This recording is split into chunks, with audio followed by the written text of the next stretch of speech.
Hello! Hi అందరికీ. Welcome to my channel. It's me Rajeshwari. నేను మీ రాజేశ్వరిని. ఈరోజైతే ఒక సబ్స్క్రైబర్ అయితే అల్లం గారెల్లో మనకైతే చట్నీ అడిగారని నేనైతే చేశాను.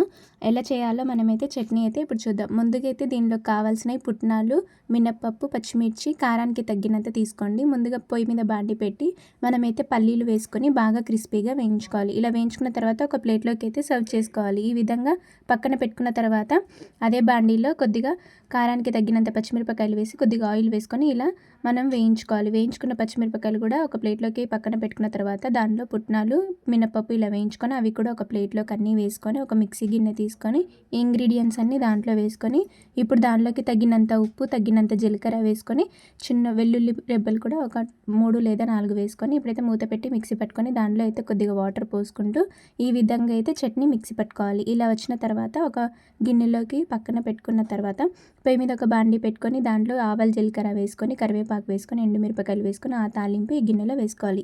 ఈ విధంగా అయితే నేనైతే పల్లి చట్నీ అయితే ఇలా ప్రిపేర్ చేశాను. మీరు ఎలా చేస్తారో కామెంట్ చేయండి. మీకు ఈ వీడియో నచ్చితే లైక్, షేర్, సబ్స్క్రైబ్ చేసుకొని థ్యాంక్ యూ ఫర్ వాచింగ్.